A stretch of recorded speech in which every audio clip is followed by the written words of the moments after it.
नमस्कार. आजपर्यंत आपण 23 अध्याय ऐकले. आता आज हा 24वा अध्याय आहे, वेश्येचा उद्धार.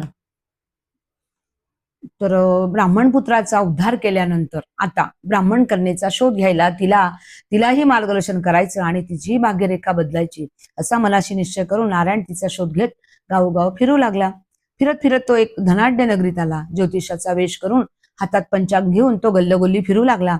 तो असाच एका घरावरून पुढे जात असताना माडीवरून धावत धावत एक सुंदरी पुढे आली व आपला हात त्याच्या पुढे करीत म्हणाली, माझं भविष्य सांगा.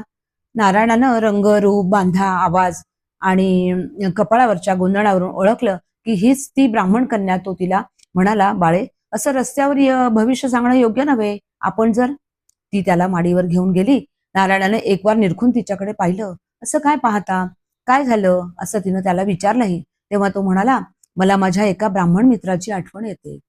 त्याची मुलगी जर आता असती तर ती तुझ्यासारखीच असती तर. म्हणजे? त्या सुंदरीने विचारलं. मग नारायणाने नाव, गाव, खाणा खुणा सर्व काही सांगितलं. तेव्हा सारा भूतकाळ नजरेपुढे येताच आपणच ती अभागी कन्या आहोत अशी तिनं कबुली दिली. तिच्या अश्रूमधून तिचा सर्व भूतकाळ वाहून गेला. मग नारायणाने अनेक उपदेशांच्या गोष्टी सांगून पापाचरणातून वेगळं व्हायचं मार्गदर्शन केलं. तिनेही नारायणाला गुरु मानून त्यांच्या आज्ञेप्रमाणे आचरण करून आत्मोद्धार करण्याचा निर्णय मान्य केला.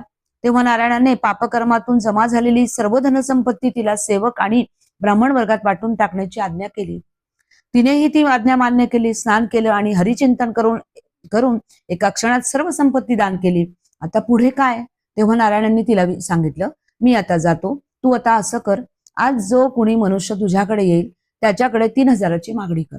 सूर्यास्त झाला. त्या सुंदरीकडे जो पुरुष येईल त्याकडे ती 3,000ची मागणी करू लागली. लोक आले तसेच परत गेले. कुणी तिला पैसा देईना.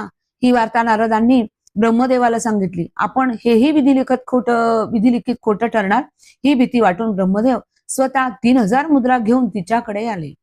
तिच्या हाती द्रव्य दिले आणि मी लगेच येतो असं म्हणून निघून जे गेले ते आलेच नाही. ती रात्र संपली. सकाळी नारायणाने तिला ते द्रव्य तू दान दे असा सल्ला दिला. तिने तसेच केले. ते द्रव्य दान दिले. नारायण हे करवून घेत होता, कारण त्यावेळी नेमका अधिक मास चालू होता. तिला जास्त पुण्य मिळावं, प्रारब्धाने घडलेली पाप धुवून जावं असा त्याचा मानस होता. दुसऱ्या दिवशी ब्रह्मदेव 30,000 मुद्रा घेऊन आले. तिनं त्याही ब्राह्मणांना दान दिल्या. एक दिवस जाऊ लागला. शरीर विक्रय करून उदरभरण हे विधिलिखित खोटं ठरू लागलं. शेवटी ब्रह्मदेवांनी विचार केला, तिनं द्रव्यमोहानं पापाचरणाला प्रवृत्त व्हावं म्हणून कुठवर तिला धन देणार. त्यापेक्षा तिलाच ब्रह्मलोकी उद्धरून घेऊन येऊया. झालं. विमान आलं, दूत आले, तिला घेऊन जाऊ लागले. पण मी ज्या उद्धारक सद्गुरूंशिवाय ब्रह्मलोकी येणार नाही असं तिने नम्र शब्दात सांगितलं. मग ब्रह्मदेवांनी त्या दोघांनाही उद्धरून ब्रह्मलोकी नेलं.